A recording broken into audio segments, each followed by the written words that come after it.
வணக்கம். செல்வகுமாரின் மாலை வானிலை ஆய்வறிக்கை. அதிகாரப்பூர்வ வானிலை அறிக்கைக்கு இந்திய வானிலை ஆராய்ச்சித்துறை அறிக்கையை பார்க்கவும். 2024 நவம்பர் 23 சனிக்கிழமை மாலை ஆய்வறிக்கை.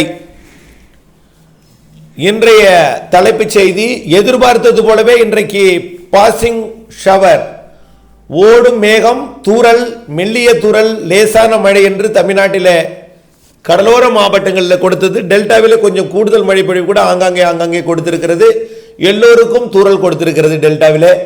சென்னை பொழிச்சலூர் மீனம்பாக்கத்தில் கூட சாரல் தூறல் எதிர்பார்த்தது போலவே, ஆனால் எதிர்பார்த்த மழை இல்லை, சாரல் தூறலாக முடிந்தது. அங்கே மாலையில் தென் மாவட்டங்களுக்கு கொஞ்சம் மழை இருக்கும். அதாவது தென்கோடி மாவட்டங்கள் திருநெல்வேலி, தூத்துக்குடி, கன்னியாகுமரியில் இது எதிர்பார்த்த ஒரு மழை.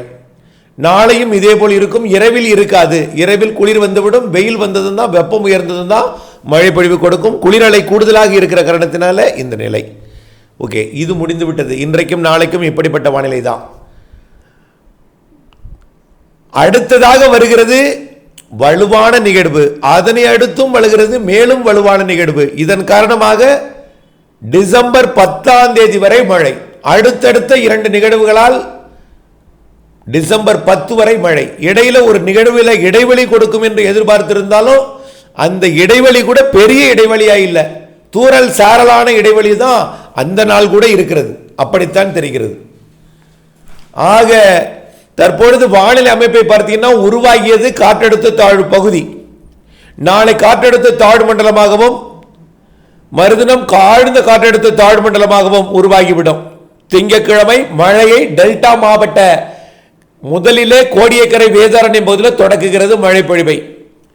திங்கட்கிழமை 25 காலை வேதாரண்யம், கோடியக்கரை மற்றும் தலைஞாயிறு வேதாரண்யம் ஒன்றிய பகுதிகளில் தொடக்கி மதியத்திற்குள் டெல்டா முழுவதுமே தொடங்கினோம். தஞ்சாவூர், திருச்சி உள்ளிட்ட பகுதிகளுக்கு கண்டிப்பாக மாலையில் தொடங்கினோம். டெல்டாவின் உள்பகுதியில் மாலைக்குள் தொடங்கினோம். அதே நேரத்தில் கடலூர் மற்றும் மயிலாடுதுறைக்கு வடக்கே உள்ள எல்லா மாவட்டங்களுக்கும் படிப்படியாக தொடங்கும். தென் மாவட்டங்களுக்கும் தொடங்கும். குறிப்பாக தென் மாவட்டங்களுக்கும் அதீத மழைப்பொழிவு உண்டு கண்டிப்பாக. அதாவது இன்னும் வானிலை ஆய்வு நிறுவனம் முறைப்படி இந்த ஒரு வலுவான நிகழ்வு இருக்கிறது என்று அறிவிக்கப்படாததற்கான காரணம், உலக மாதிரிகள் எல்லாமே பல்வேறு விதமான வானிலை அமைப்பை காட்டிக் கொண்டிருக்கிறது.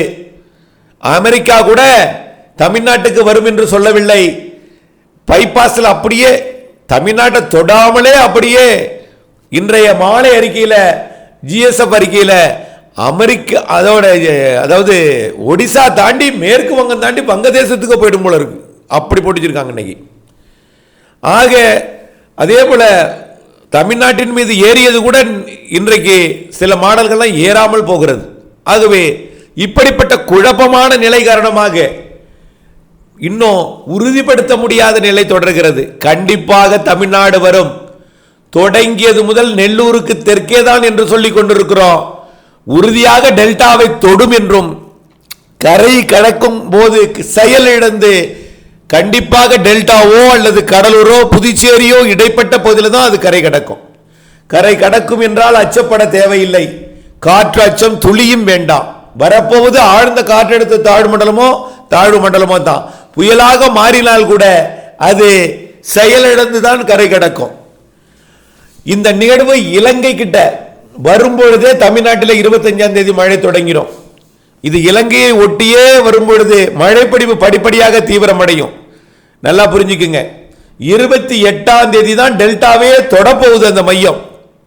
ஆகவே காற்று சுழற்சி அதாவது அந்த நிகழ்வோட மண்டலத்தோட மையம் தொடுவதே 28 தான். அது கரை கடப்பதாக இருந்தால் 29 அல்லது 30 தான் கரை கடக்கும். அப்போ 5 நாட்களுக்கு 3 நாள் நெருங்குவதும், நெருங்கி 2 நாள் கரையருகே நீடிப்பதும், பிறகு உள்ளே 2 நாள் நகர்வதும் என்று டிசம்பர் மாதம் 2 3 வரைக்கும் அந்த முதல் நிகழ்வால் மழைப்பொழிவு கொடுக்க போகிறது. கண்டிப்பாக கன, மிக கன, அதிகன, அதீத கனமழை பொழிவு இருக்கும். உள் மாவட்டங்களுக்கு கூட கன, மிக கனமழை பொழிவு இருக்கும்.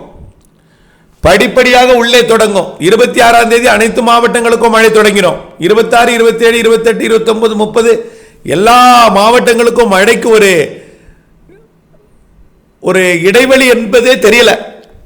டிசம்பர் மாதம் 10ஆம் தேதி வரைக்கும் 2 அடுத்தடுத்த நிகழ்வுகளால் மழை பொழிவு தரப்போகிறது.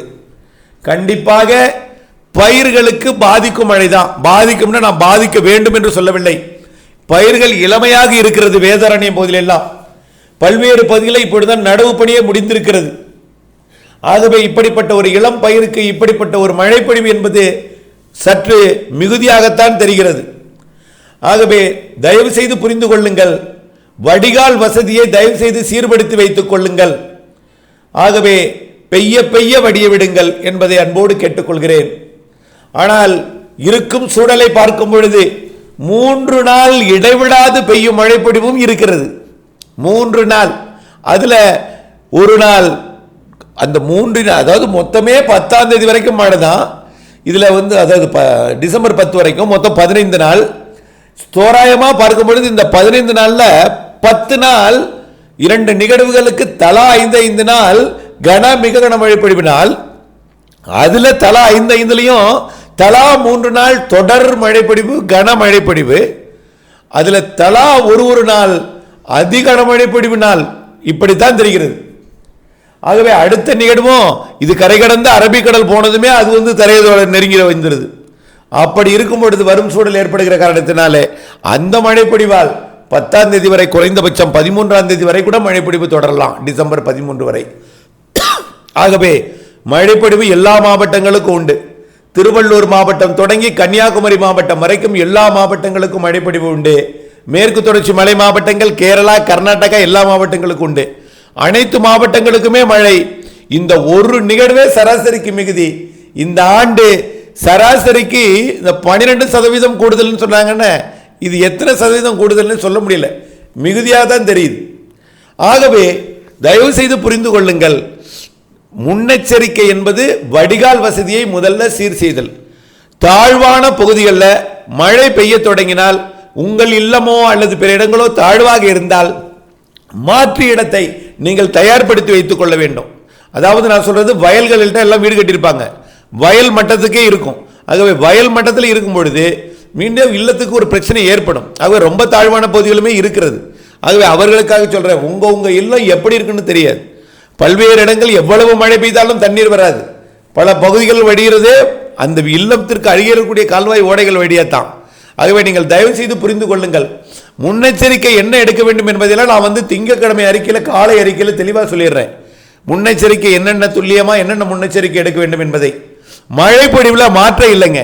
கண்டிப்பாக இந்திய வானிலை ஆய்வு நிறுவனம் திடீரென்று அறிவிக்கும். ரெட் அலர்ட்லாம் கொடுப்பாங்க திங்கட்கிழமை, திங்க, செவ்வாய், புதன் என்று ரெட் அலர்ட்டுக்கு. ரெட் அலர்ட் என்பது கேட்டு கேட்டு கேட்டு கேட்டு எல்லா நாளும் ரெட்டு தான். டிசம்பர் 13ஆம் தேதி வரைக்கும் ரெட் அலர்ட் நாட்களாக தான் இருக்கும் போல் தெரிகிறது. ஆகவே இதை கேட்டு நீங்கள் அச்சப்படக்கூடாது. காற்று அச்சம் மட்டும் துளியும் வேண்டாம். மழைக்கு மட்டும்தான் நீங்க முன்னெச்சரிக்கை எடுக்கணும். மழையை பொறுத்த வரைக்கும் என்னென்ன முன்னெச்சரிக்கை எடுக்கணுங்கிறது அதோட தீவிரத்தன்மையை பொறுத்து, எத்தனை சென்டிமீட்டர் மழை பெய்யும், எந்தெந்த மாவட்டங்களுக்கு முதலிலே, எல்லா மாவட்டங்களுக்கும் மழை உண்டு. எந்த மாவட்டத்துக்கு முதல்ல, அடுத்தடுத்த நாட்கள் எந்தெந்த மாவட்டங்கள் எந்தெந்த நாளில் முன்னெச்சரிக்கை எடுக்கணுங்கிறது. சில நாட்கள்லாம் பார்த்தீங்கன்னா 3 நாள் இடைவிடாது பெய்யும் மழை பொழிவுலாம் இருக்கிற காரணத்தினால அந்த நேரத்தில் முன்னெச்சரிக்கை எடுப்பது கொஞ்சம் சவாலாக இருக்கும் என்பதனால சீராக நீங்கள் முன்னெச்சரிக்கை எடுத்துக்கொண்டே இருக்கணும் என்பதை புரிந்து கொள்ளுங்கள். முதல்ல மனிதர்கள் நாம எப்படி வேணாலும் எங்கனாலும் போயிடுவோம், புரியுதுங்களா? கால்நடைகள் தாழ்வான பகுதியில் கட்டாதீங்க. ஏன்னா நிறைய ஆடு பட்டியில் அடைச்சி வச்சு கடந்த முறையில் சில மாவட்டங்களில், உள் மாவட்ட கோடை மழையில் கூட பாதிக்கப்பட்டிருக்கிறது. வாத்து, ஆடு, செம்மறி ஆடு, இதெல்லாம் தயவு செய்து வாயில்லா ஜீவனுங்கள். இவைகளெல்லாம் நீங்கள் ரொம்ப முக்கியத்துவம் கொடுங்க. ஒவ்வொரு உயிர்களுக்கும் நாம் நமக்கு எப்படி வலிக்குதோ அதே போல தான் அந்த உயிர்களும். அந்த உயிர்களை நம்மை நாயிலிருந்து அனைத்துமே, எல்லா நாய்க்குட்டி எல்லாம் பார்த்தீங்கன்னா பல்வேறு இடங்களில் நாய்க்குட்டி என்று இருக்கிறது. இவர்களுக்கெல்லாம் கொஞ்சம் முக்கியத்துவம் கொடுங்க. ஆனால் நம்மையும் பாதுகாத்துக் கொள்ள வேண்டும் அதிலிடமிருந்து.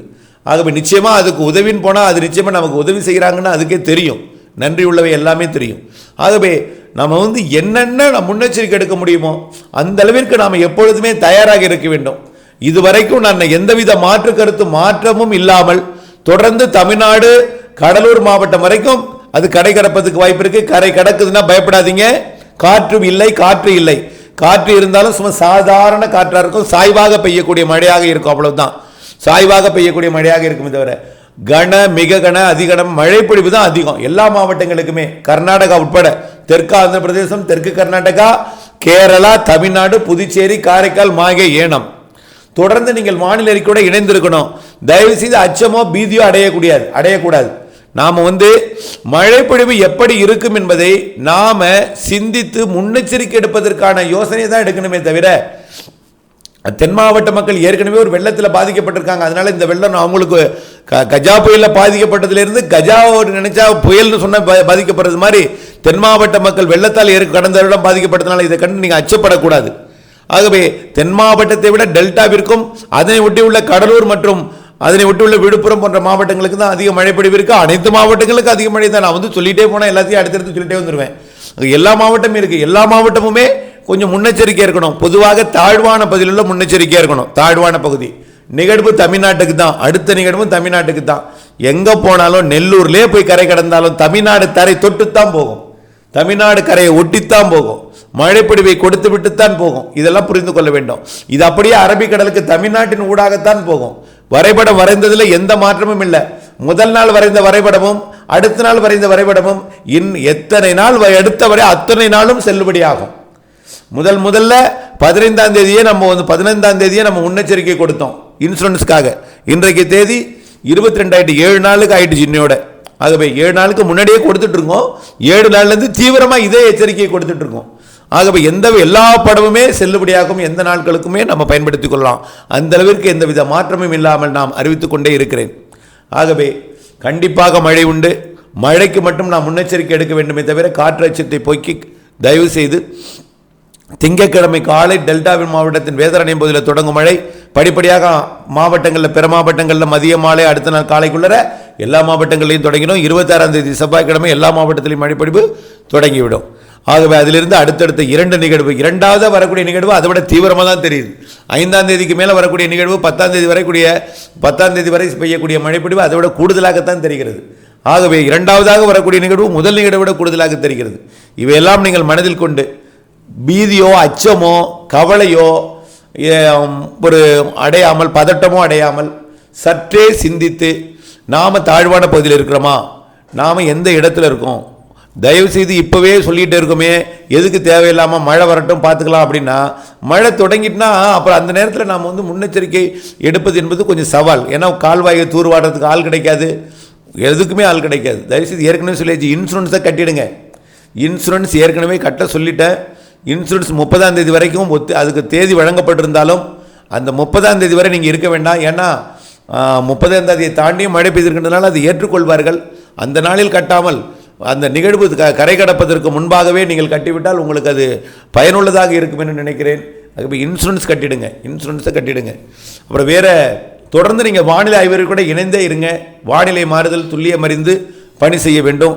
திங்கட்கிழமை நீங்கள் எப்படிப்பட்ட முன்னெச்சரிக்கை எடுக்க வேண்டும் என்பதை நாளை மறுநாள் அதிகாலை அறிக்கையில் கண்டிப்பாக தெரிவித்து விடுவேன்.